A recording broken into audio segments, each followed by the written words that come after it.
Di ruang kelas Tokyo Jujutsu High, para siswa mendiskusikan perubahan besar yang sedang terjadi di dunia Jujutsu. Ketika mendengar penjelasan bahwa para penyihir Jujutsu tidak lagi perlu bergerak secara diam-diam dan justru harus tampil secara terbuka di depan publik, Itadori Yuji tampak kebingungan. Ia tidak memahami mengapa para penyihir justru harus bersikap mencolok. Gojo Satoru kemudian meminta Fushiguro Megumi menjelaskan situasinya. Fushiguro menjelaskan bahwa setelah keberadaan roh kutukan diketahui publik, masyarakat berada pada puncak ketakutan mereka terhadap makhluk tersebut. Untuk mengurangi ketakutan itu, tidak cukup hanya mengumumkan bahwa penyihir Jujutsu ada. Dunia Jujutsu harus menunjukkan secara nyata bahwa mereka mampu menghadapi roh kutukan. Karena itu, dalam waktu dekat para penyihir akan dikerahkan secara besar-besaran untuk membasmi roh kutukan, dan hasilnya akan dipublikasikan melalui berbagai media. Tujuannya adalah menciptakan persepsi di masyarakat bahwa roh kutukan tidak berdaya di hadapan penyihir Jujutsu. Dengan demikian, rasa takut masyarakat dapat ditekan. Metode lama yang dilakukan secara rahasia tidak lagi efektif. Justru tindakan terbuka dan terlihat publik dapat menenangkan masyarakat. Penjelasan tersebut membuat Itadori mulai memahami situasinya meskipun masih merasa aneh. Sementara itu, Kugisaki Nobara malah tampak bersemangat dan menyimpulkan bahwa para penyihir Jujutsu kini seperti idola baru di mata publik. Gojo dengan santai menambahkan bahwa posisi mereka bahkan lebih mengesankan daripada seorang idol. Tidak lama kemudian, ponsel Gojo berdering. Ia menerima email dari para petinggi markas besar yang memintanya segera datang. Setelah membaca pesan itu, Gojo meninggalkan sekolah dan menuju markas besar dunia Jujutsu.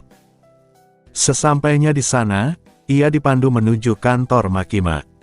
Makima menyerahkan sebuah dokumen yang berisi hasil rapat para petinggi mengenai langkah selanjutnya.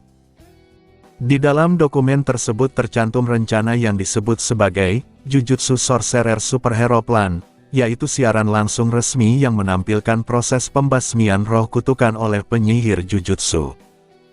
Tujuannya adalah membangun citra para penyihir sebagai figur pahlawan yang mampu melindungi masyarakat, sehingga publik memperoleh rasa aman. Dalam dokumen itu juga tercantum nama penyihir yang direkomendasikan untuk tahap pertama proyek tersebut, Gojo Satoru. Makima menjelaskan bahwa jika tujuan mereka adalah membangun kepercayaan publik, maka penyihir terkuatlah yang harus tampil sebagai wajah utama. Gojo sempat mempertanyakan keputusan itu karena menurutnya ada kandidat lain yang sangat kuat, tetapi Makima mengingatkan bahwa kandidat tersebut masih berusia sekolah menengah pertama. Mendengar penjelasan itu, Gojo akhirnya menerima tugas tersebut. Karena dunia Jujutsu kini telah resmi bekerja sama dengan pemerintah Jepang, rencana debut ini mendapat dukungan penuh dari pemerintah. 3 hari sebelum siaran, pengumuman resmi dirilis dan ruang siaran langsung dibuat di berbagai platform streaming besar untuk menarik perhatian publik. Masyarakat Jepang langsung bereaksi dengan antusias. Walaupun keberadaan roh kutukan dan penyihir sudah diumumkan, tidak ada seorang pun yang pernah melihat secara langsung bagaimana para penyihir bertarung. Selama ini mereka masih menjadi sosok misterius. Menjelang pukul 7 malam, antusiasme publik mencapai puncaknya. Di sebuah kompleks konstruksi yang telah lama ditinggalkan, Gojo Satoru berdiri mengamati bangunan yang memancarkan energi kutukan kuat. Dari kepadatan energi di sekitarnya, tempat itu jelas merupakan sarang bagi banyak roh kutukan, jumlahnya diperkirakan lebih dari 100, dan hampir pasti terdapat roh kutukan tingkat 1 di antaranya. Lokasi ini sengaja dipilih oleh dunia Jujutsu agar Gojo dapat sepenuhnya menunjukkan kekuatannya. Tempat seperti itu menjadi lebih mudah ditemukan setelah meningkatnya emosi negatif masyarakat sejak pengungkapan keberadaan roh kutukan. Sambil menunggu waktu siaran dimulai, Gojo bergumam bahwa ia tidak pernah menyangka suatu hari akan membasmi roh kutukan melalui siaran langsung. Sementara itu, Tim staf yang bertanggung jawab atas operasi tersebut melakukan persiapan terakhir. 5 menit sebelum siaran dimulai, hampir seluruh warga Jepang menerima pemberitahuan resmi di ponsel mereka.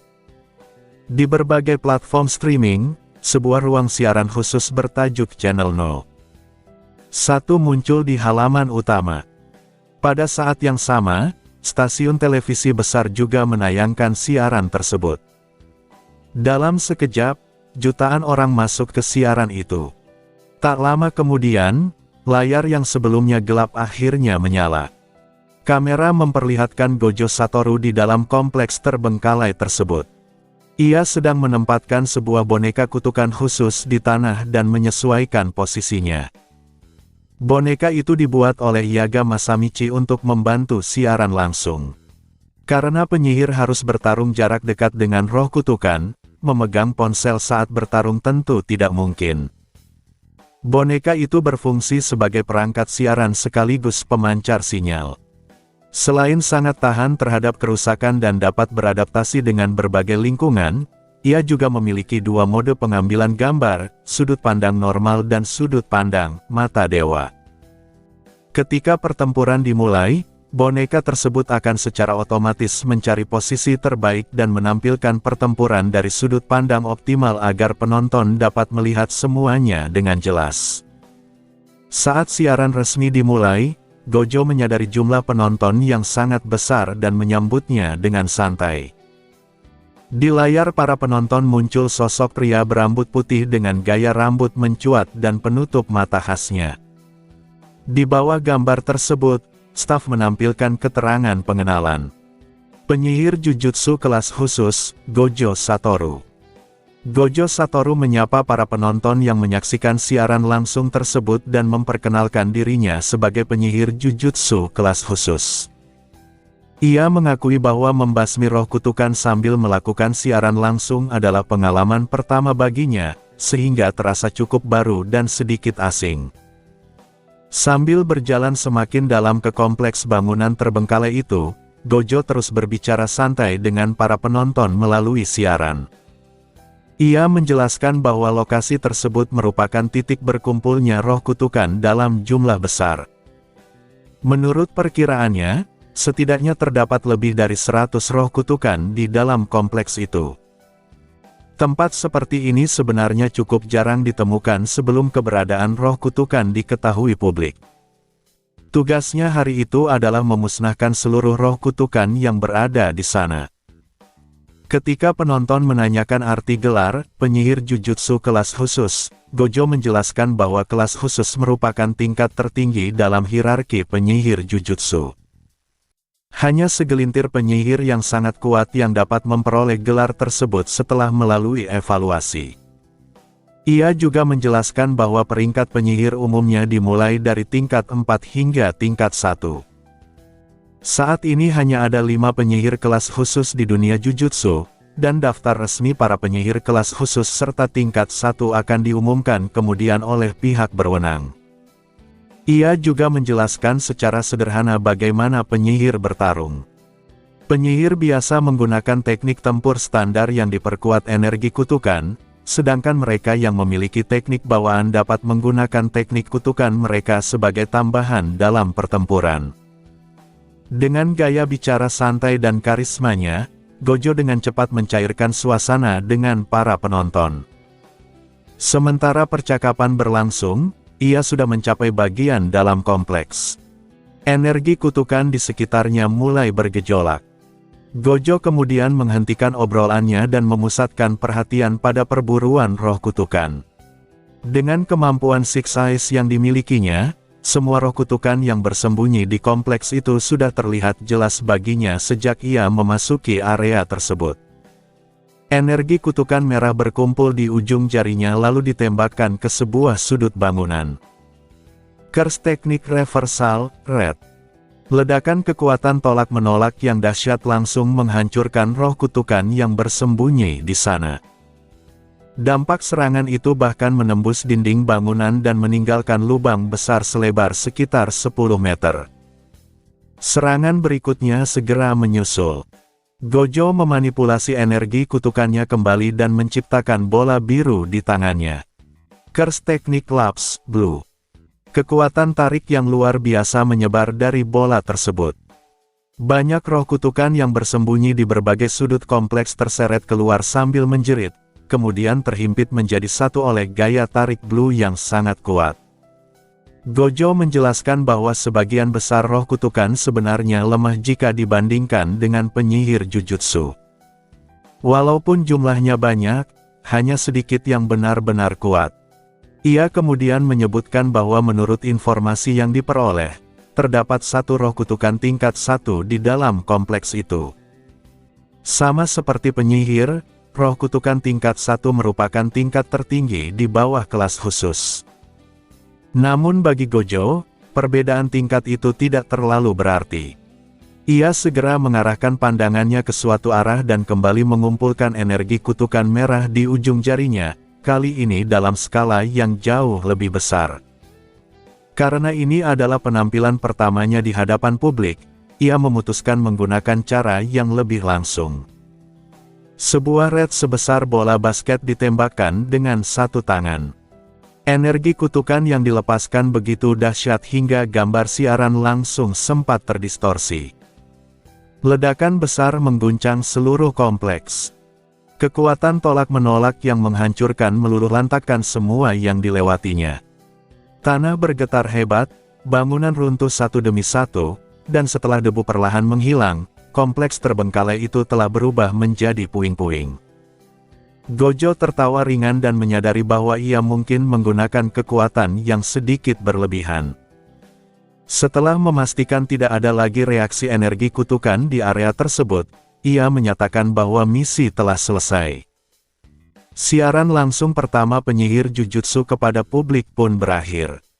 Gojo kemudian kembali ke Tokyo Jujutsu High. Demonstrasi kekuatan itu berhasil mengurangi ketakutan masyarakat terhadap roh kutukan, dan bagi sebagian besar penyihir jujutsu, situasi tampak mulai kembali terkendali. Setengah bulan berlalu setelah peristiwa tersebut. Di sebuah kios makanan pinggir jalan, Ansora membeli 2 taiyaki. Ia memperhatikan jalanan di sekitarnya yang masih tampak lebih sepi dibandingkan sebelumnya, bahkan pada jam ramai. Seele yang berdiri di sampingnya menjelaskan bahwa setelah mengetahui adanya bahaya di luar, banyak orang lebih memilih tinggal di rumah. Namun dengan kerja keras para penyihir jujutsu, situasi seharusnya perlahan membaik seiring waktu. Meskipun lonjakan emosi negatif di seluruh Jepang telah meningkatkan jumlah serta kekuatan roh kutukan, para penyihir jujutsu juga bekerja dengan sangat serius.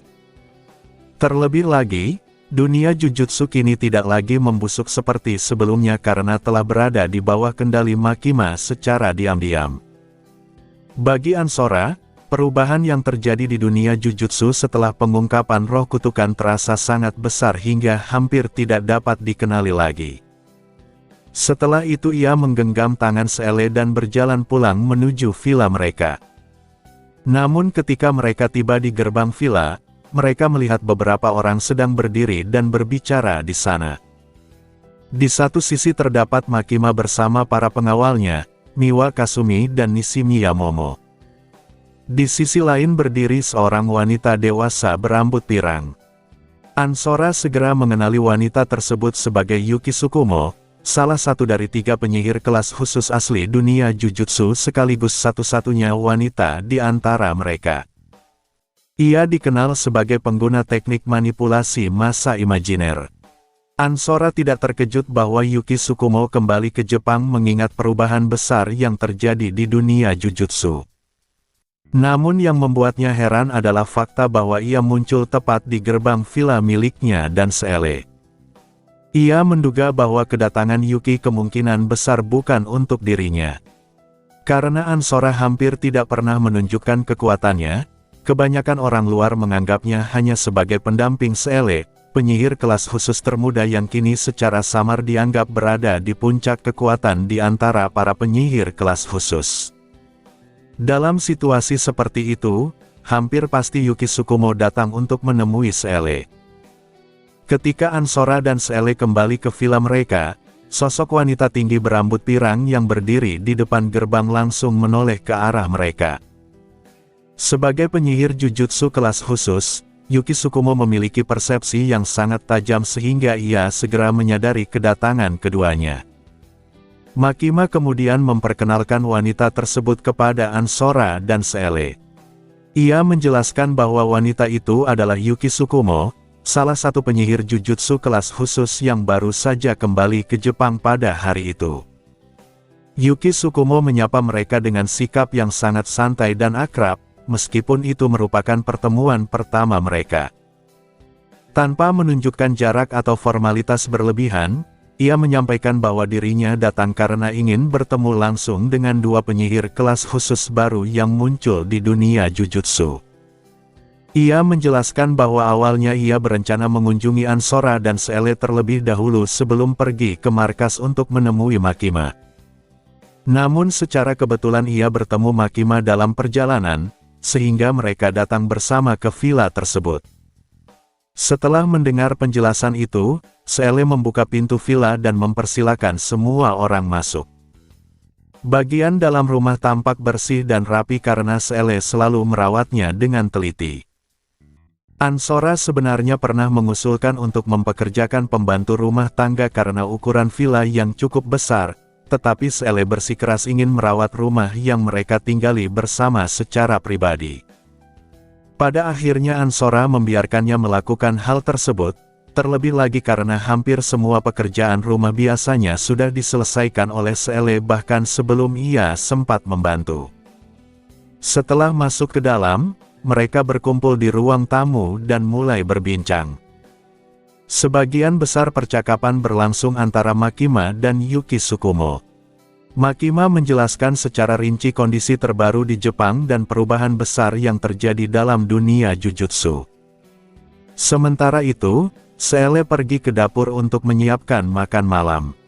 Miwa Kasumi dan Nishimiya Momo sempat berniat membantu, tetapi Seele dengan sopan menolak tawaran mereka.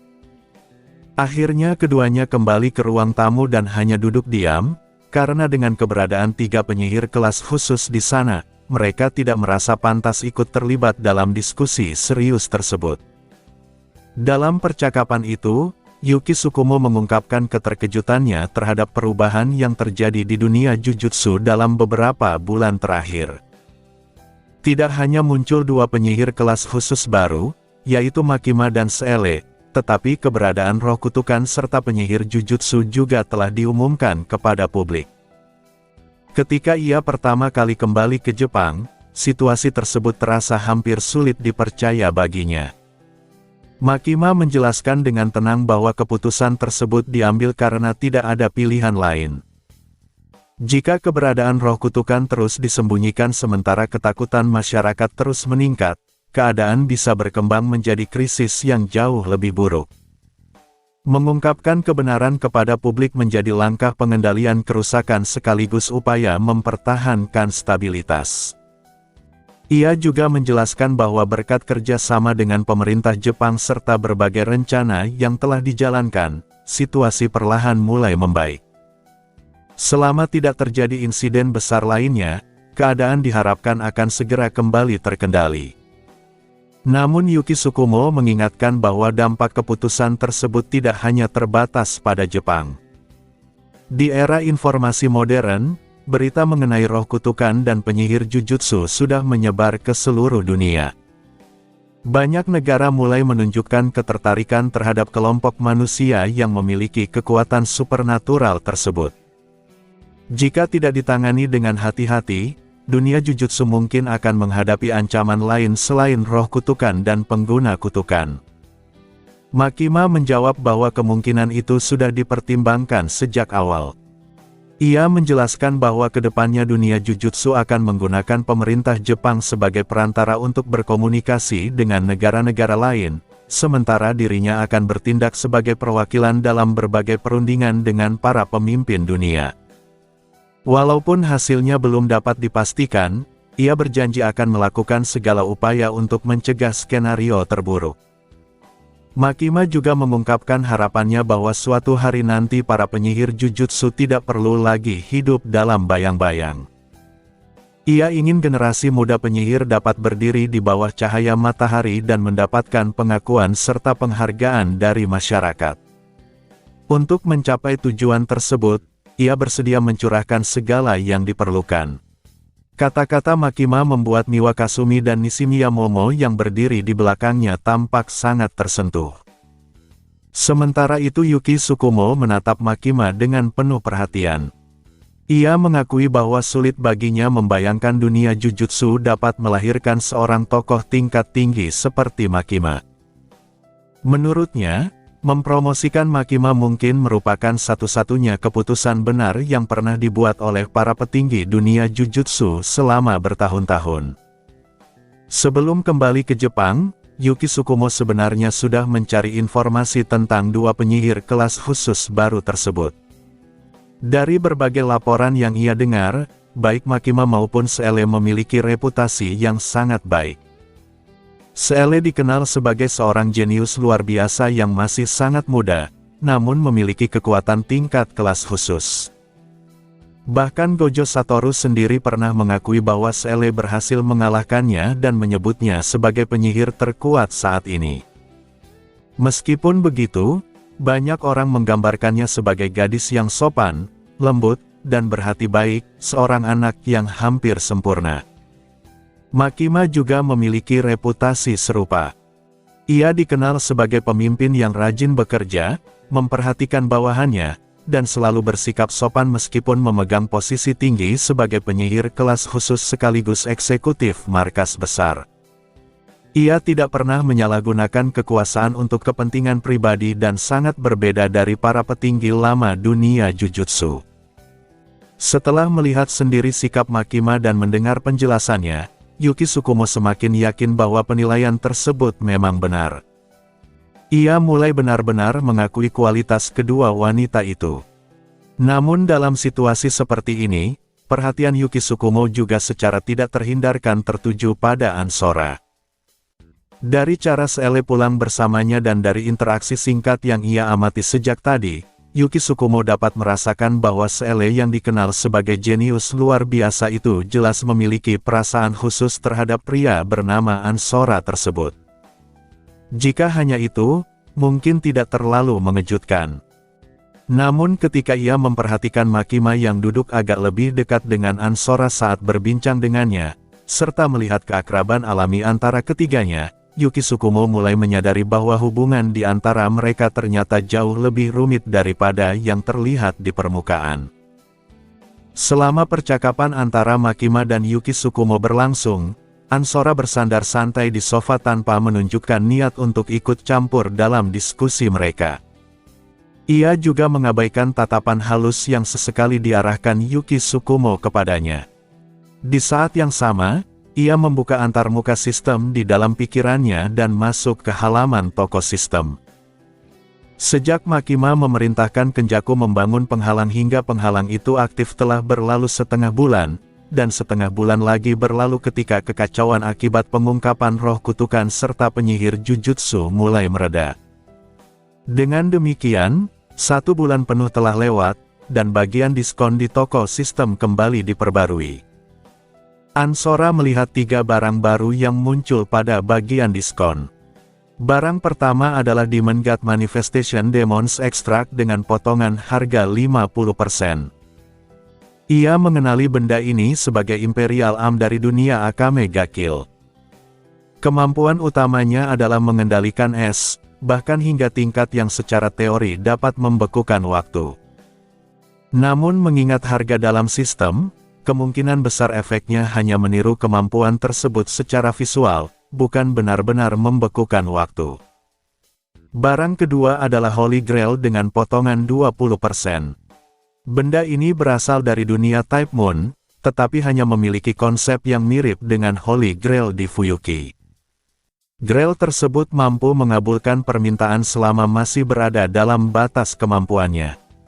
Setelah digunakan sekali, energi di dalamnya akan habis dan membutuhkan waktu sekitar 60 tahun untuk pulih secara alami, meskipun proses itu dapat dipercepat dengan memasukkan energi tambahan.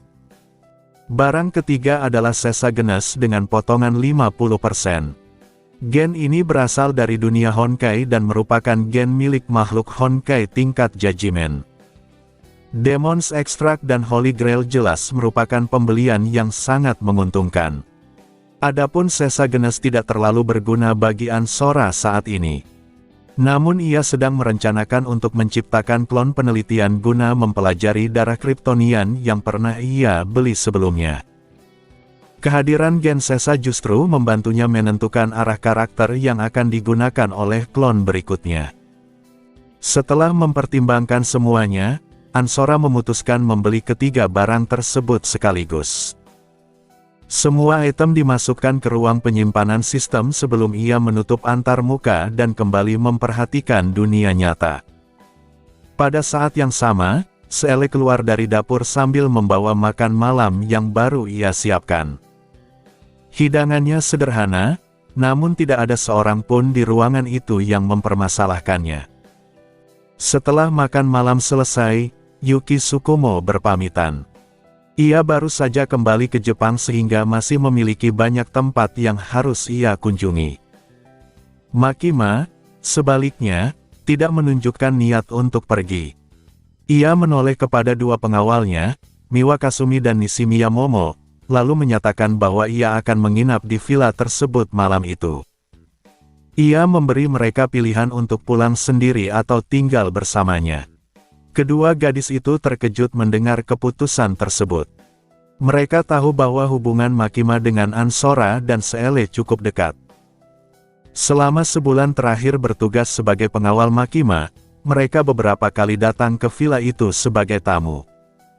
Mereka bahkan pernah melihat Makima pergi berbelanja dan berkencan bersama Ansora.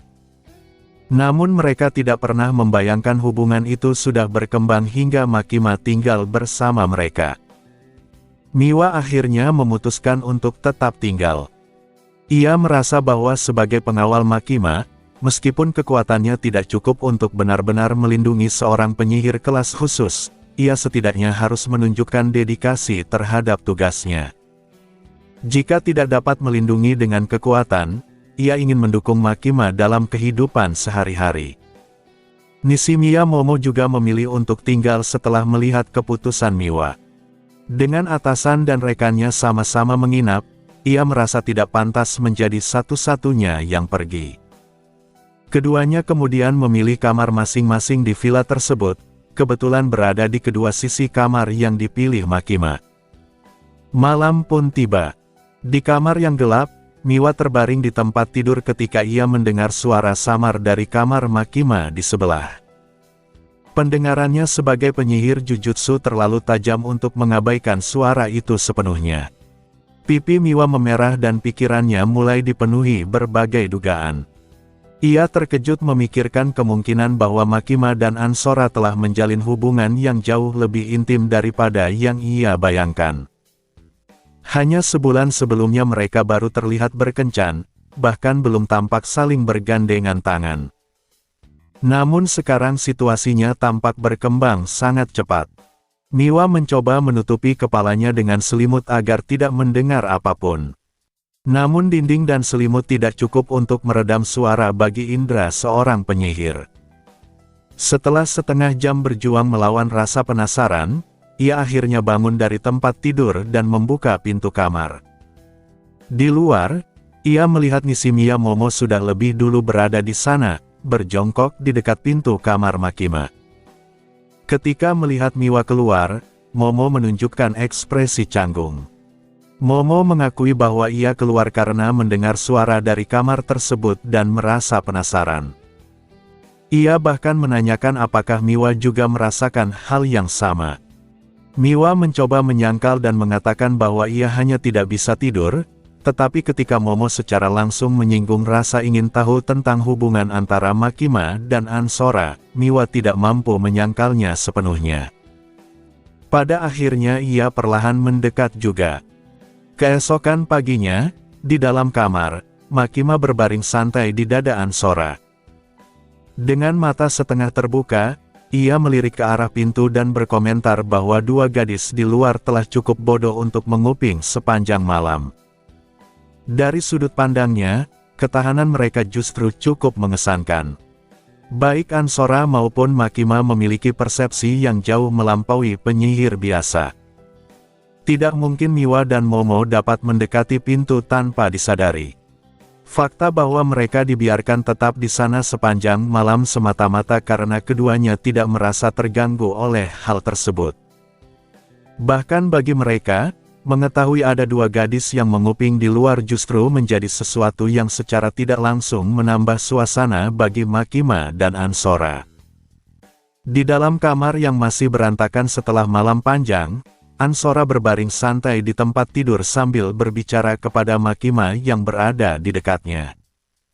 Ia menanyakan perkembangan pengumpulan jari-jari milik Ryomen Sukuna. Ansora sebenarnya sudah memiliki rencana untuk memanifestasikan avatar baru yang berfokus pada penelitian. Namun ia menyadari bahwa dunia saat ini tidak cocok bagi avatar tipe tersebut untuk menunjukkan kemampuannya. Berbeda dengan avatar bertipe tempur seperti Seele atau Makima yang dapat langsung digunakan selama ada pertempuran, avatar peneliti memerlukan bahan eksperimen serta lingkungan penelitian yang stabil dan lengkap. Karena itu, ia memutuskan untuk menunda rencana tersebut hingga mereka memasuki dunia lain di masa depan. Meskipun sebagian besar masalah di dunia ini sudah terselesaikan, Kenjaku dan para kutukan bencana telah disingkirkan, dan para petinggi dunia Jujutsu kini berada di bawah kendali Makima, masih ada satu ancaman terakhir yang tersisa. Ryomen Sukuna. Selain itu, Sukuna juga merupakan sumber hadiah terbesar dalam sistem.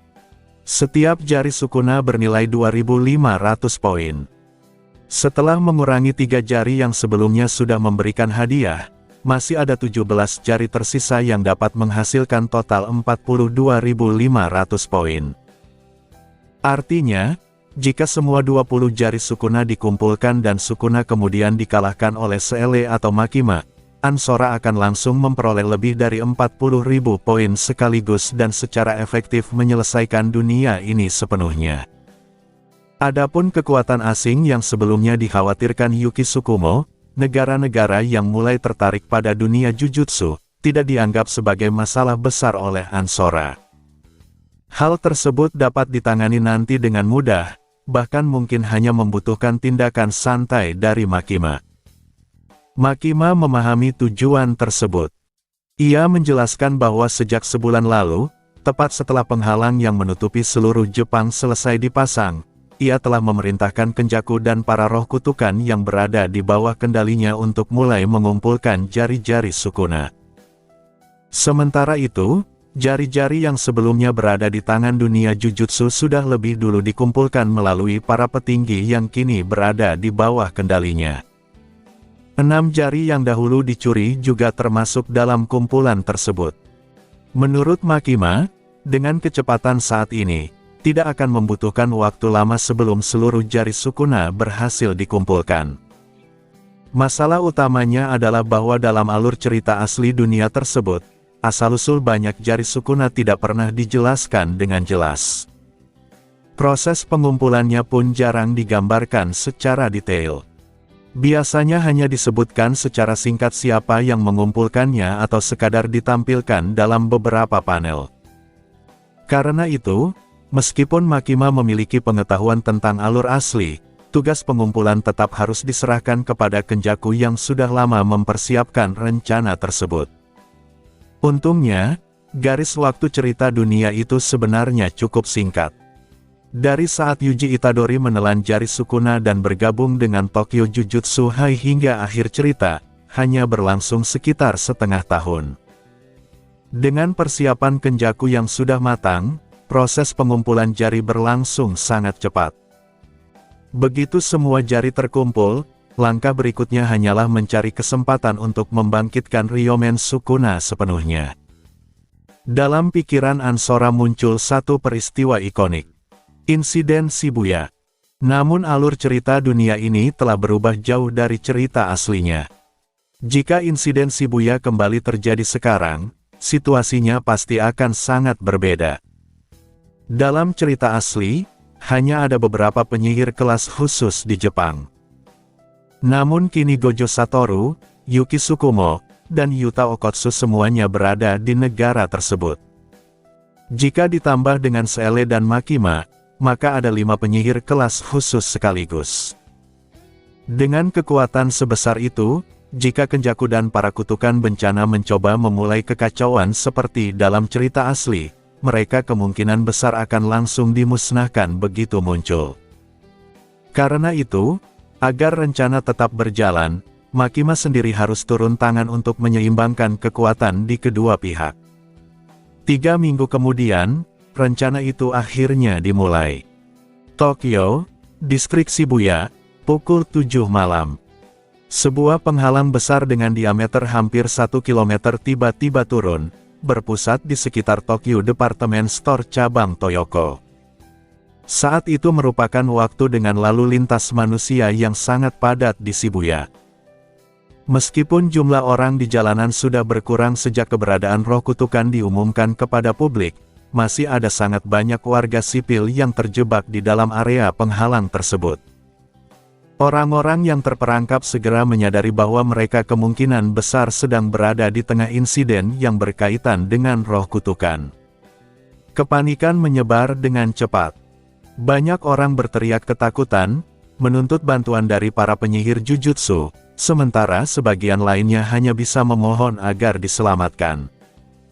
Di tengah kekacauan itu, sebuah suara terdengar jelas dari suatu tempat yang tidak diketahui asalnya. Pesan yang disampaikan sangat sederhana. Gojo Satoru harus dibawa ke sana. Sampai hal itu terjadi, tidak seorang pun di dalam penghalang diizinkan keluar.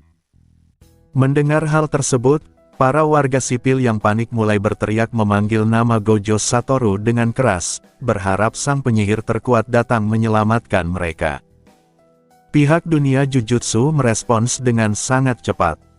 Pemerintah Jepang segera diberitahu untuk mengevakuasi area di sekitar Shibuya. Hampir semua penyihir tingkat 3 ke atas yang berada di Tokyo segera dikerahkan menuju lokasi penghalang. Selama waktu itu, banyak penyihir mencoba menghancurkan penghalang tersebut. Namun semua upaya gagal.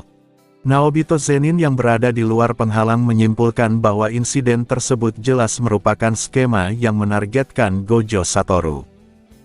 Nanami Kento juga menyatakan bahwa teknik penghalang yang digunakan sangat canggih dan kemungkinan besar dibuat oleh orang yang sama dengan dalam penghalang besar yang sebelumnya menutupi Jepang.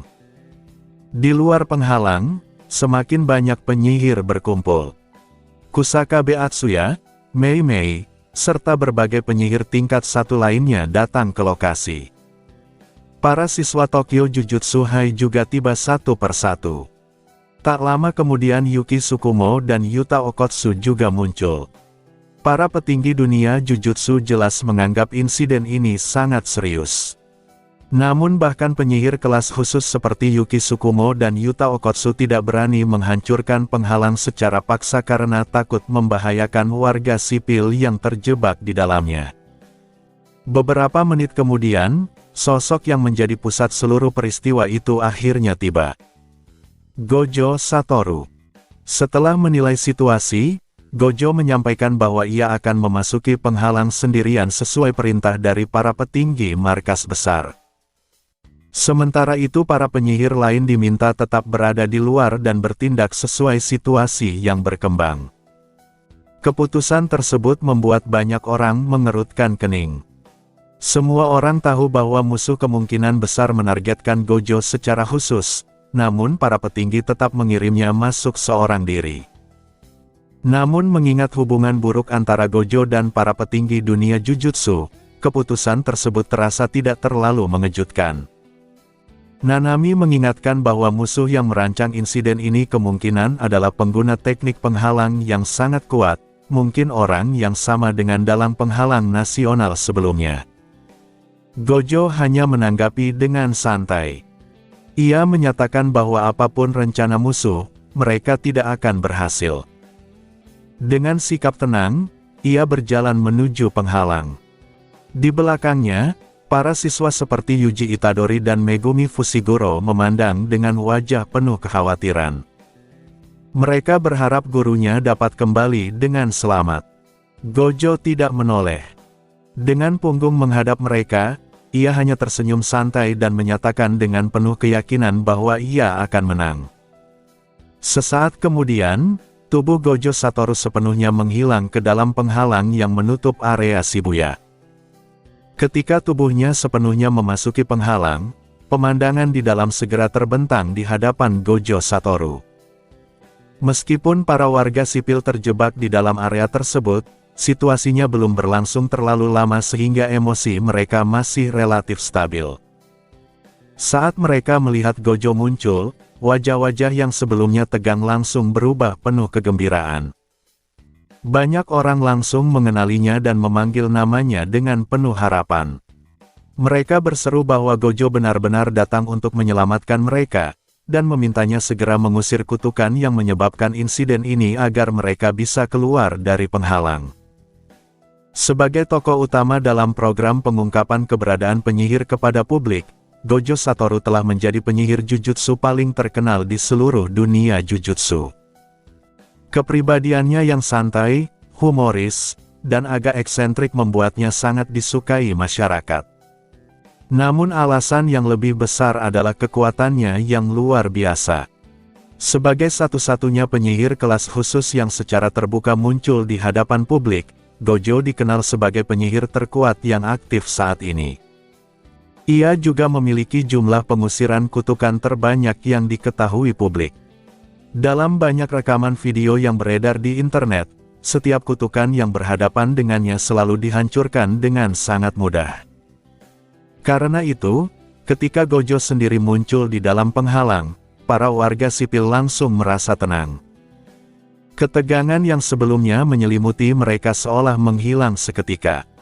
Mereka percaya bahwa seperti biasanya, Gojo Satoru akan dengan mudah mengalahkan kutukan di tempat ini dan menyelamatkan semua orang. Gojo menenangkan kerumunan dengan meminta mereka tetap tenang dan tidak bergerak sembarangan. Sambil memberi isyarat agar orang-orang memberi jalan, ia sudah mengamati situasi dengan kemampuan Six Eyes miliknya. Dari pengamatannya, ia segera menangkap sumber fluktuasi energi kutukan yang tidak biasa. Sumber tersebut berasal dari stasiun kereta bawah tanah. Energi kutukan yang mencurigakan itu jelas berusaha menarik perhatiannya ke sana. Mengingat penghalang ini sengaja dibuat dengan menjadikan para warga sipil sebagai sandera untuk memancingnya datang, Gojo tidak perlu berpikir lama untuk menyadari bahwa ia kemungkinan sedang menuju sebuah penyergapan. Ia menyadari bahwa memilih stasiun bawah tanah sebagai lokasi penyergapan merupakan rencana yang licik. Lingkungan yang sempit dan tertutup membuatnya tidak bisa menggunakan tekniknya secara bebas jika para sandera berada di sana. Ia bahkan tidak bisa menggunakan domain ekspansion tanpa risiko besar terhadap keselamatan warga sipil. Namun karena fluktuasi energi kutukan berasal dari stasiun tersebut, dan karena satu-satunya cara menghancurkan penghalang serta menyelamatkan orang-orang adalah dengan menghadapi sumber masalahnya, Gojo tidak memiliki pilihan selain menuju ke sana. Setibanya di pintu masuk stasiun bawah tanah, ia menemukan lapisan penghalang lain. Namun seperti penghalang sebelumnya, penghalang ini sama sekali tidak menghalanginya. Jelas bahwa penghalang tersebut dirancang khusus agar hanya Gojo Satoru yang bisa masuk. Setelah melewati penghalang kedua, Gojo memasuki stasiun kereta bawah tanah. Yang mengejutkannya, tidak ada sandera di sana seperti yang ia perkirakan. Seluruh stasiun terlihat kosong. Tidak ada warga sipil yang panik. Tidak ada mayat. Stasiun yang bersih dan sunyi itu hanya memiliki satu sosok yang berdiri tidak jauh darinya dengan punggung menghadap ke arah Gojo. Namun justru sosok tunggal itulah yang membuat perasaan tidak nyaman di hati Gojo langsung berubah menjadi kepastian. Sosok itu adalah seseorang yang seharusnya tidak mungkin berada di tempat ini. Menatap siluet yang sangat dikenalnya, Gojo perlahan menurunkan penutup matanya. Mata birunya yang pucat menatap sosok tersebut dengan serius sebelum akhirnya berbicara setelah beberapa saat. Ia memanggil nama wanita itu dan menanyakan mengapa ia berada di tempat tersebut. Wanita itu perlahan berbalik. Senyum tenang tetap menghiasi wajahnya, sementara mata emas gelapnya memandang Gojo dengan sikap yang sama sekali tidak terganggu. Makima. Ia menanggapi pertanyaan Gojo dengan sikap santai, seolah kehadirannya di tempat itu bukan sesuatu yang aneh. Saat itu pikiran Gojo mulai bekerja cepat. Berbagai kemungkinan muncul dalam benaknya. Ia sempat memikirkan kemungkinan bahwa insiden ini merupakan rencana para petinggi dunia Jujutsu untuk menjebaknya. Mereka mungkin sengaja memancingnya datang sendirian agar Makima dapat digunakan untuk menyingkirkannya. Kemungkinan lain adalah bahwa Makima telah mengikuti jalan yang sama seperti mantan sahabatnya, Suguru Geto, menyimpang karena ideologi tertentu dan menjadi pengguna kutukan. Ia juga mempertimbangkan kemungkinan bahwa semua yang ia lihat hanyalah ilusi yang disebabkan oleh teknik kutukan yang tidak ia ketahui. Namun satu persatu kemungkinan itu segera disingkirkan oleh Gojo sendiri. Karena saat ini ia dapat merasakan aura yang sepenuhnya tidak disembunyikan dari Makima. Aura itu memberikan jawaban yang jauh lebih absurd dan mengerikan daripada semua dugaan sebelumnya. Gojo akhirnya mengajukan pertanyaan langsung. Ia menanyakan apakah Makima sebenarnya adalah sebuah kutukan. Makima tidak menyangkalnya. Ia mengakui bahwa Gojo akhirnya menyadarinya. Ia juga mengatakan bahwa saat ini ia memang tidak berusaha menyembunyikan apapun. Gojo mengakui bahwa dirinya terkejut. Seluruh dunia Jujutsu, termasuk dirinya sendiri, ternyata telah tertipu oleh satu kutukan yang mampu menyamar dengan sempurna. Kutukan tersebut bahkan bisa bercampur di antara para penyihir, naik ke posisi tinggi di markas besar, serta mengelola para penyihir di Tokyo. Situasi itu terasa begitu konyol hingga seolah merupakan lelucon terbesar yang pernah ada. Namun Gojo tidak bisa menertawakannya. Ia menyadari bahwa dengan Six Eyes miliknya, ia sebelumnya tidak pernah merasakan sedikit pun jejak energi kutukan dari Makima. Jika Makima mau, ia bisa menyembunyikan identitasnya selamanya. Karena itu Gojo bertanya mengapa Makima tiba-tiba mengungkapkan dirinya sekarang. Makima menjelaskan bahwa ia memiliki rencana yang harus dijalankan. Untuk memastikan panggung rencananya tidak terganggu, ia harus membuat Gojo tertidur di tempat ini untuk sementara waktu. Ia juga mengatakan bahwa apapun yang akan terjadi selanjutnya tidak akan meninggalkan jejak.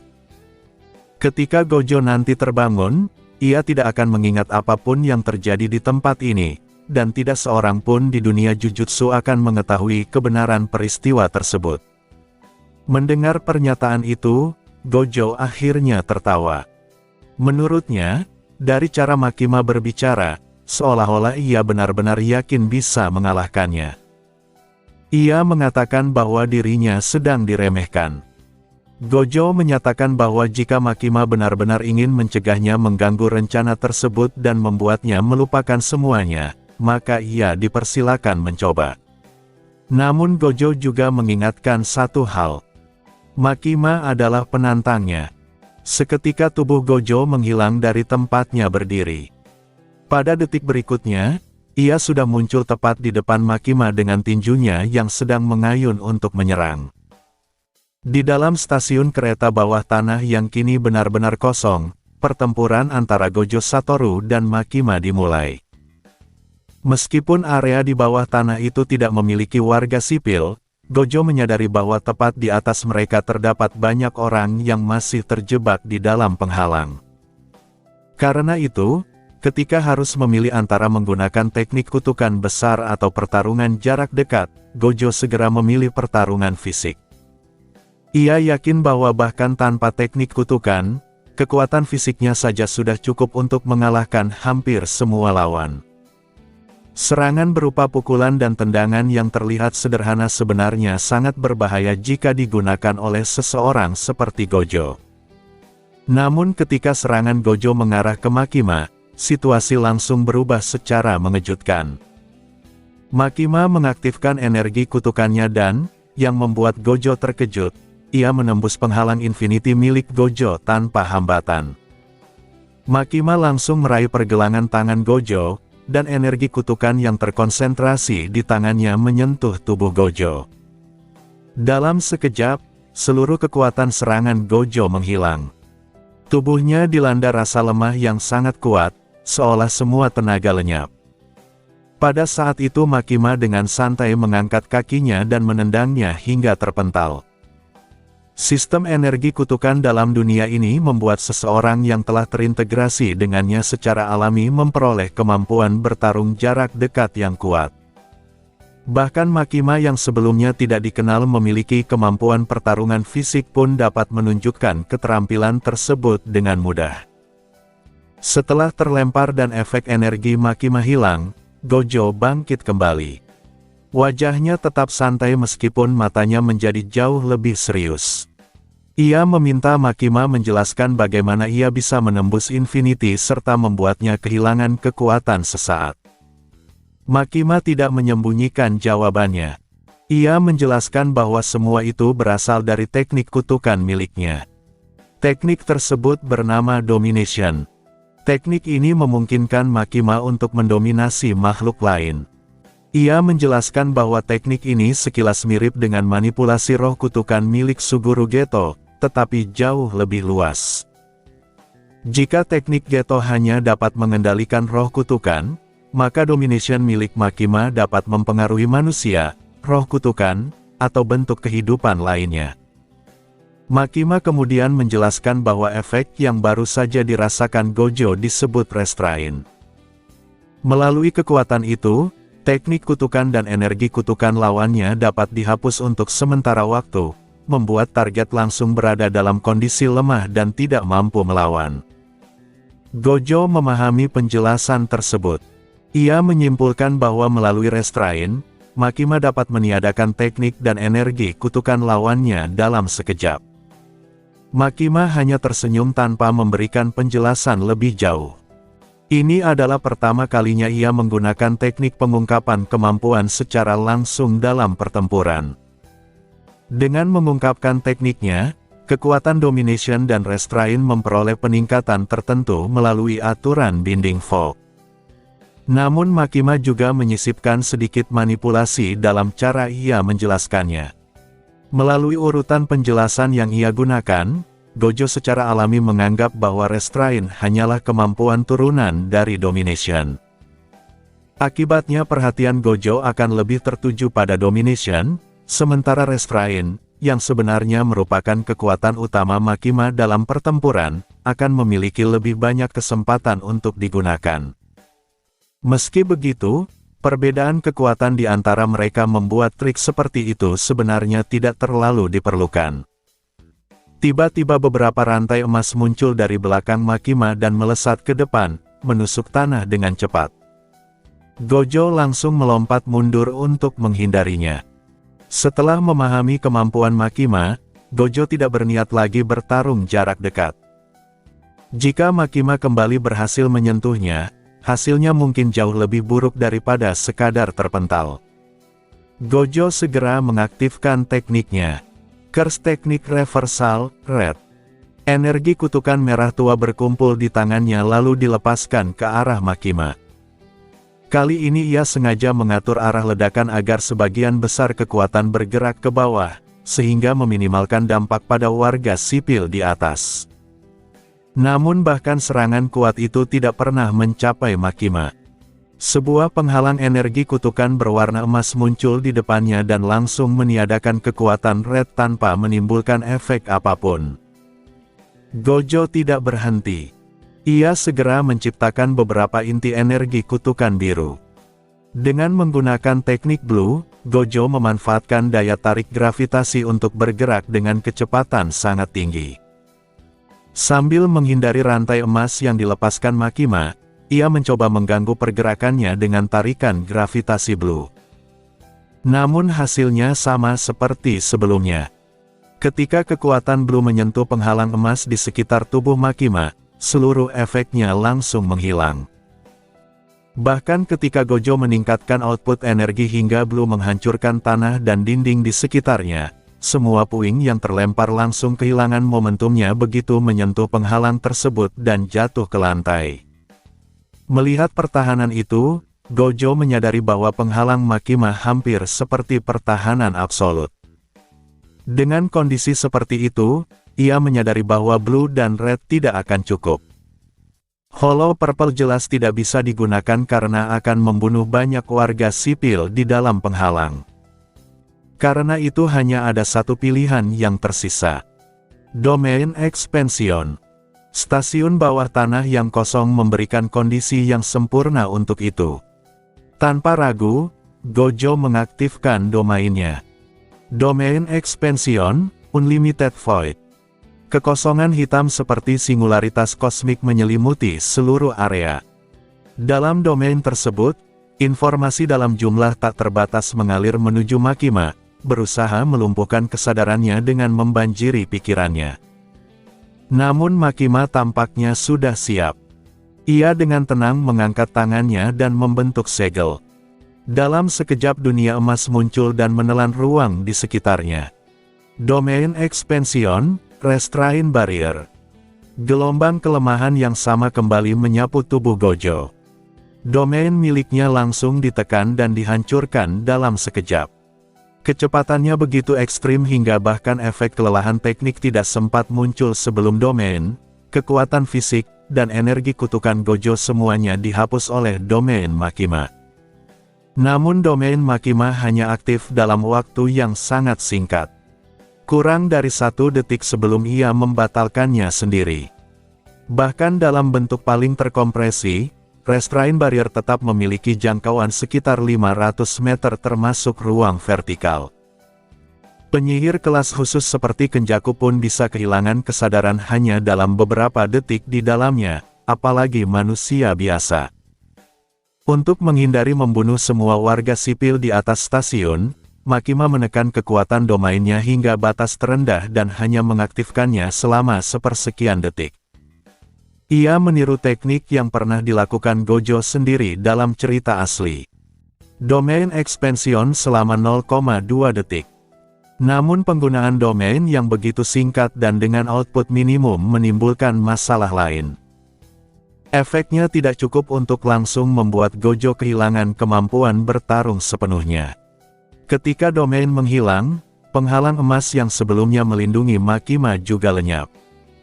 Melihat kesempatan itu, Gojo yang telah memulihkan kekuatannya langsung bergerak. Ia mengaktifkan Blue dengan output maksimum dan dalam sekejap menutup jarak dengan Makima.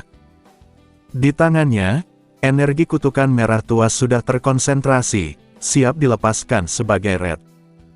Makima mencoba membentuk pedang dari energi kutukan emas di tangannya, tetapi jarak mereka terlalu dekat. Menurut perhitungan Gojo, serangannya pasti akan mengenai Makima terlebih dahulu. Dalam keyakinannya, pertempuran ini sudah mencapai akhir. Ia yakin kemenangan ada di tangannya. Di hadapan tatapan percaya diri Gojo, Makima bertindak sesuai dugaan. Ia tidak sempat mengangkat pedangnya. Ia hanya menggerakkan bibirnya sedikit, seolah mengatakan sesuatu. Namun dalam situasi seperti itu, kata-kata seharusnya tidak memiliki arti apapun. Keraguan kecil itu hanya sempat terlintas di pikiran Gojo sesaat sebelum semuanya terjadi. Gojo Satoru tiba-tiba terbangun di sebuah tempat yang tampak seperti resor mewah. Ia segera duduk dan menatap sekeliling dengan waspada. Di sampingnya duduk seseorang yang sangat dikenalnya. Sosok itu menyapanya dengan santai. Suguru Geto. Geto mengenakan seragam lama Tokyo Jujutsu High. Saat melihat Gojo terbangun, matanya menunjukkan sedikit penyesalan, tetapi juga rasa lega. Gojo langsung menyadari di mana dirinya berada. Ia mengumpat pelan kepada Geto, lalu setelah menghela napas panjang, kembali berbaring dengan ekspresi lelah. Geto menanyakan bagaimana pertarungan Gojo melawan Makima. Gojo menjawab dengan jujur bahwa kekuatan Makima sangat menakutkan. Ia tidak dapat menemukan kelemahan apapun dalam teknik Makima. Ia juga mengakui bahwa selama pertarungan ia harus menahan diri karena keberadaan warga sipil di atas stasiun. Namun dari apa yang ia rasakan, Makima sebenarnya menahan diri lebih banyak darinya. Menurut Gojo, bahkan jika keduanya bertarung tanpa menahan diri, Makima kemungkinan besar tetap akan menang. Ia juga menyebutkan bahwa jika ia tidak perlu mengkhawatirkan keselamatan warga sipil, maka bentrokan antara domain Unlimited Void miliknya dan domain Makima mungkin sudah menentukan hasil pertempuran sejak awal. Geto terlihat terkejut mendengar pengakuan itu. Ia tidak pernah menyangka Gojo akan mengatakan sesuatu seperti itu tentang lawannya. Gojo kemudian mengingat kembali seluruh detail pertarungannya dengan Makima. Ia mengatakan bahwa Makima sangat berbeda dari kutukan lain yang pernah ia temui. Sebelum bertemu dengannya, ia belum pernah melihat kutukan yang terasa begitu manusiawi. Bahkan menurut Gojo, banyak manusia justru tampak kurang manusiawi dibandingkan Makima. Ia sempat berpikir bahwa mungkin dunia Jujutsu akan lebih baik jika dipimpin oleh kutukan yang memiliki kemanusiaan seperti Makima daripada para petinggi dunia Jujutsu yang selama ini berkuasa. Perubahan pandangan tersebut menunjukkan betapa besar dampak pertempuran itu terhadap dirinya, karena sebelumnya Gojo selalu memandang kutukan sebagai sesuatu yang tidak layak dipertimbangkan. Geto tidak memberikan komentar terhadap pemikiran tersebut. Gojo kemudian menyatakan bahwa ia akan segera pergi dari tempat itu. Ia tidak merasakan niat membunuh dari Makima selama pertarungan, sehingga ia yakin Makima tidak akan benar-benar membunuhnya. Namun ia juga menyadari bahwa ketika ia bangun nanti, kemungkinan besar ia akan melupakan semua yang terjadi, seperti yang telah dikatakan Makima sebelumnya. Tubuh Gojo perlahan mulai menghilang dari tempat itu. Ia berkata bahwa masa depan dunia Jujutsu kini tidak lagi berkaitan dengannya. Mulai sekarang ia hanya akan menjadi pengamat.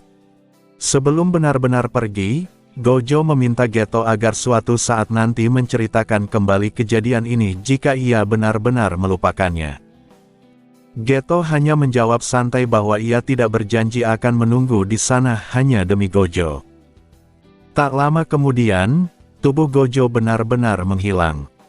Di dunia nyata, darah merah gelap terus menetes ke lantai. Tubuh Gojo Satoru terbelah di bagian pinggang.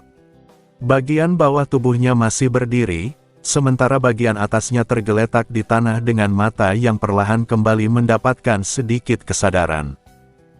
Ia menatap Makima yang berdiri di depannya dan menanyakan apakah kemampuan yang baru saja digunakan juga merupakan teknik miliknya. Makima mengangguk ringan. Senjata yang terbentuk dari energi kutukan di tangannya perlahan menghilang. Ia menjelaskan bahwa kemampuan tersebut disebut verbal command. Kemampuan itu mirip dengan curse speech, yaitu menggunakan kata-kata untuk memaksa orang lain mengikuti perintah. Berbeda dengan domination yang memberikan kendali permanen, verbal command hanya memberikan kontrol sementara. Namun kekuatan kendali yang dihasilkan jauh lebih kuat dan syarat penggunaannya juga lebih mudah. Saat Gojo tadi mendekat untuk menyerang, Makima menggunakan verbal command untuk memaksanya berhenti seketika. Dalam keadaan tidak dapat bergerak, Makima langsung melancarkan serangan yang membelah tubuh Gojo di bagian pinggang dengan energi kutukan yang dipadatkan. Di bawah kendali mutlak verbal command, Gojo tidak memiliki kemampuan untuk melawan. Alasan Makima tidak menggunakan rantai restrain untuk menaklukkan Gojo secara langsung sebenarnya cukup sederhana. Makima memiliki ingatan lengkap milik Ansora serta ingatan dari karakter aslinya. Sebagai seseorang yang memiliki sifat manipulatif dan kejam, ia memiliki cara tersendiri untuk menikmati situasi tersebut. Makima kemudian berbicara dengan nada tenang kepada Gojo, mengatakan bahwa ia harus beristirahat di tempat itu untuk sementara waktu. Ia lalu mengaktifkan kekuatan Domination Devil untuk mengendalikan Gojo. Ketika Gojo kehilangan kesadaran, seluruh ingatan tentang kejadian tersebut langsung dihapus. Dalam ingatan Gojo nanti, ia hanya akan mengingat bahwa dirinya memasuki stasiun bawah tanah lalu jatuh ke dalam penyergapan. Semua detail dan proses pertarungan akan benar-benar kosong dan tidak dapat dipulihkan dengan cara apapun. Setelah itu Makima mengeluarkan ponselnya, memotret kondisi Gojo, dan mengirimkan foto tersebut kepada Ansora. Ia kemudian mengeluarkan massa energi penciptaan yang telah disiapkan sebelumnya dan melemparkannya ke tubuh Gojo. Setelah itu ia memberi perintah kepada Kenjaku dan para roh kutukan yang sudah menunggu di luar penghalang. Makima memerintahkan mereka untuk memulai operasi. Di luar penghalang, para penyihir Jujutsu masih berkumpul dengan gelisah sambil memperhatikan situasi di dalam. Beberapa saat sebelumnya mereka merasakan lonjakan energi kutukan yang sangat kuat dari dalam penghalang. Para penyihir yang berpengalaman, termasuk Yuki Tsukumo dan Yuta Okotsu, langsung menyadari bahwa itu adalah fenomena domain expansion.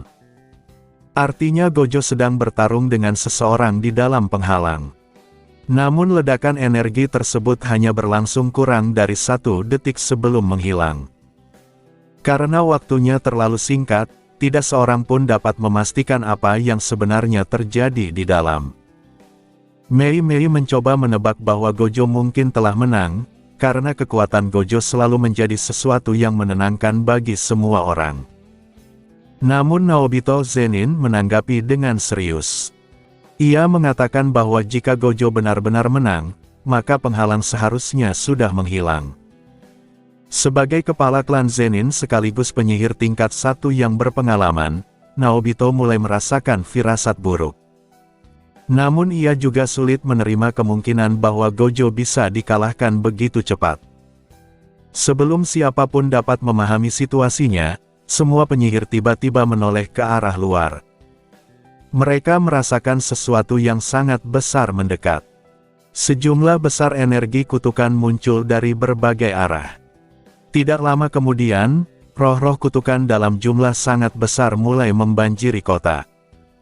Tanpa disadari, mereka telah mengepung seluruh kelompok penyihir yang berada di sekitar penghalang. Di langit, lonjakan energi kutukan besar muncul. Seekor roh kutukan raksasa berbentuk burung terbang mendekat. Di atasnya berdiri 5 sosok yang memancarkan energi kutukan jauh melampaui roh kutukan kelas khusus biasa.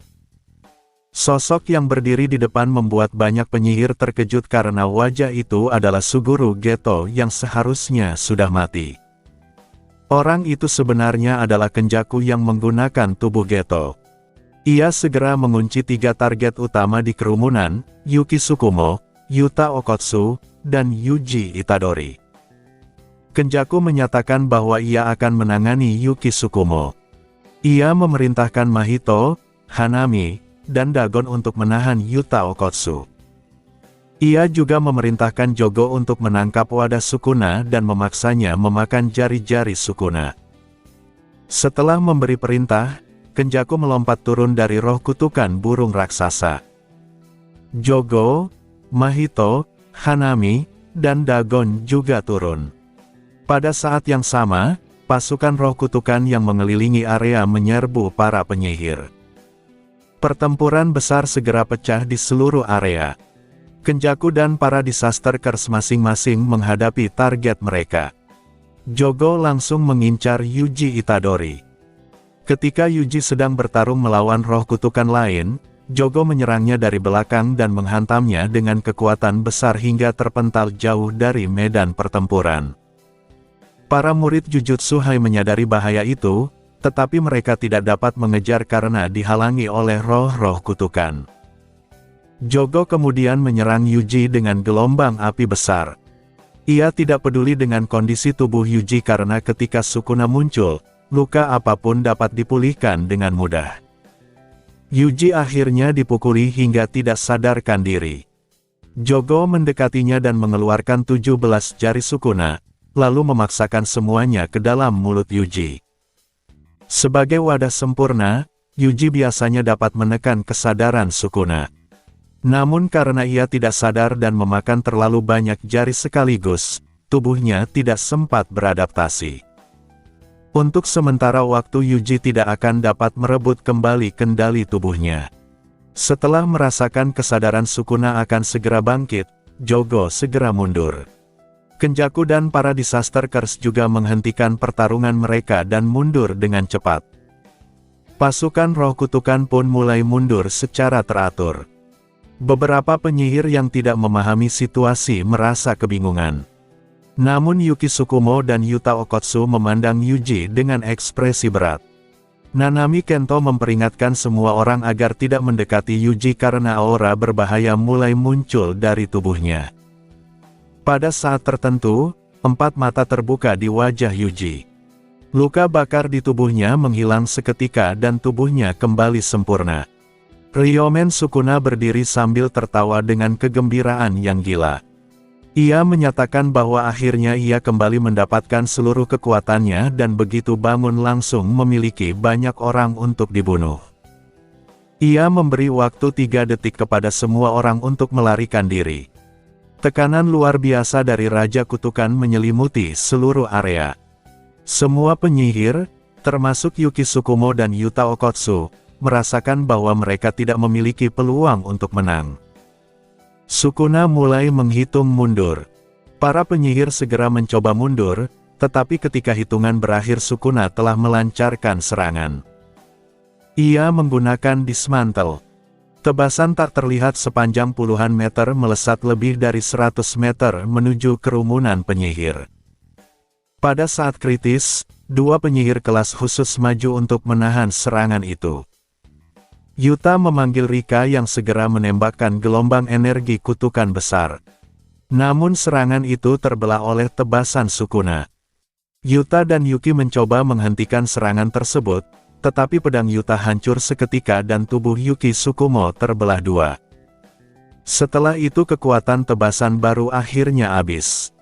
Sukuna kemudian muncul di depan Yuta dan menghantamnya hingga terpental. Ketika Rika mencoba menyerang, lebih dari selusin tebasan langsung menghancurkannya. Yuki menggunakan reverse curse teknik untuk memulihkan tubuhnya, tetapi sebelum sempat berdiri Sukuna merobek kedua lengannya dan melemparkannya jauh hingga menghancurkan beberapa bangunan. Dengan 2 penyihir kelas khusus tidak lagi mampu bertarung, Sukuna memandang para penyihir lain dan meminta mereka memberikan hiburan yang lebih baik. Namun sebelum ia menyerang lagi, ia merasakan energi kutukan kuat yang sangat dikenalinya mendekat dengan cepat. Ia melihat ke langit ketika sejumlah besar energi kutukan putih turun seperti hujan, masing-masing membawa kekuatan destruktif yang menakutkan. Sosok yang muncul di udara membuat para penyihir terkejut. Orang yang tiba di medan pertempuran adalah penyihir kelas khusus terkuat di era modern, Seele. Pertarungan antara Raja Kutukan dari 1000 tahun lalu dan Hersher of Life and Death pun dimulai. Sukuna tersenyum dengan kegembiraan dan menyatakan bahwa kali ini, setelah mendapatkan kembali seluruh kekuatannya, ia akan menang. Serangan hujan cahaya dari energi kutukan putih yang dipenuhi kekuatan penciptaan menghantam tanah secara beruntun, memicu ledakan besar yang terus berantai. Meskipun setiap cahaya tampak kecil, masing-masing memiliki kekuatan yang cukup untuk menghancurkan roh kutukan kelas khusus dalam sekejap. Menghadapi serangan itu, Ryomen Sukuna mengangkat tangannya dan melepaskan ratusan tebasan yang bertabrakan langsung dengan energi putih tersebut. Keempat matanya terkunci pada Seele yang melayang di langit. Seele kemudian mengayunkan sabit di tangannya dan turun langsung ke arah Sukuna tanpa menggunakan teleportasi kuantum. Energi kutukan putih yang sangat padat terkumpul di sepanjang bilah sabitnya. Pada saat itu insting Sukuna memperingatkannya dengan keras bahwa ia tidak boleh terkena serangan tersebut. Jika terkena, ia akan mati. Sukuna segera mundur dengan kecepatan penuh sambil melepaskan 2 tebasan kuat ke arah Seele. Kedua tebasan itu hancur seketika ketika bersentuhan dengan sabit Seele, lalu cahaya putih menyilaukan meledak. Ledakan besar mengguncang tanah dan menghancurkan banyak bangunan di sekitarnya. Gelombang kejut dan angin kencang menyapu area itu, mengangkat debu tebal ke udara. Ketika debu perlahan menghilang, pemandangan yang muncul adalah hamparan bunga putih yang luas. Bunga-bunga itu bermekaran dari tanah dengan aroma yang memabukkan. Kelopak bunga beterbangan di udara seperti lukisan yang indah, seolah-olah tempat itu bukan lagi medan perang. Namun di tengah hamparan bunga tersebut terdapat sebuah jurang besar selebar lebih dari 100 meter yang sangat dalam dan gelap. Sukuna yang berhasil menghindari serangan utama tetap terkena dampak sisa kekuatannya.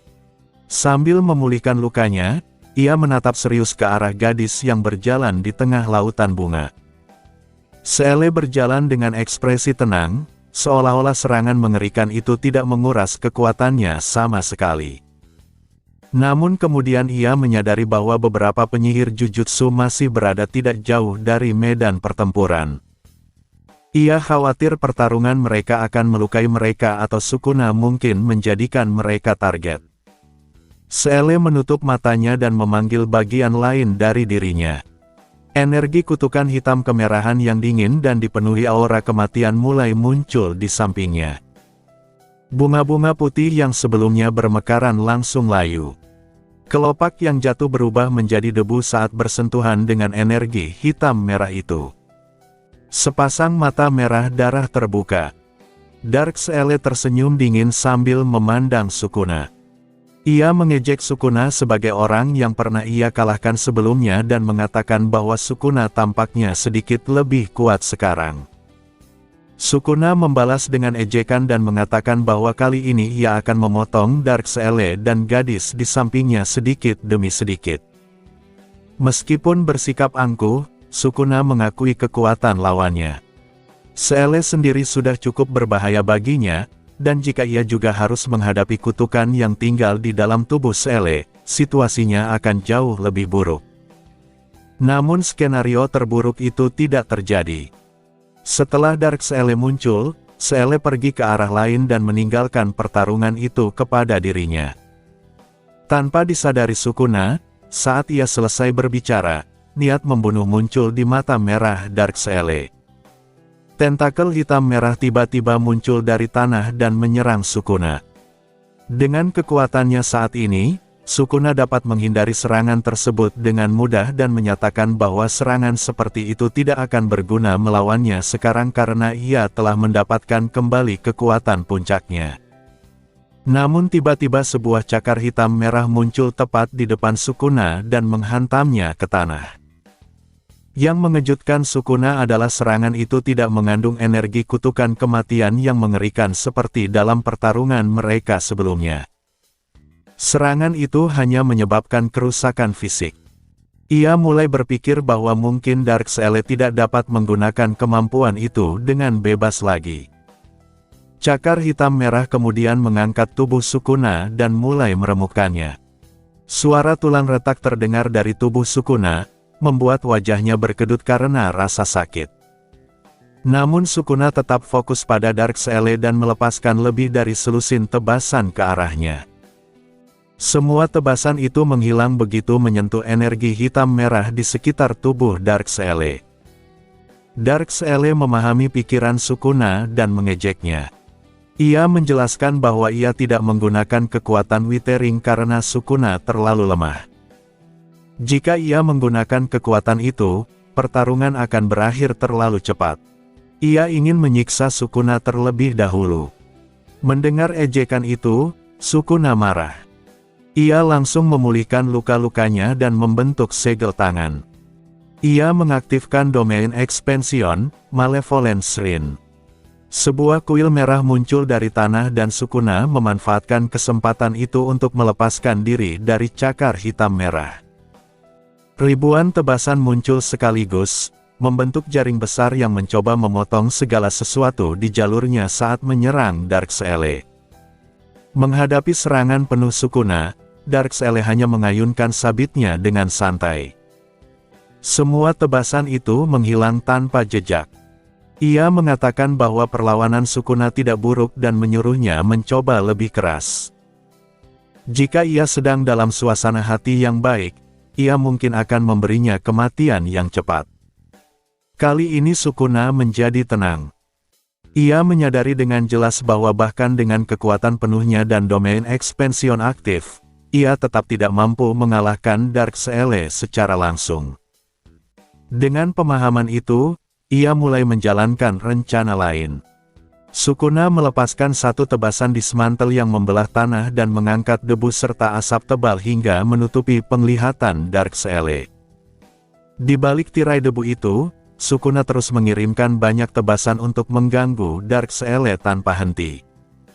Dan tersembunyi di dalam badai tebasan serta asap tersebut, Ryomen Sukuna mulai menjalankan rencana sebenarnya.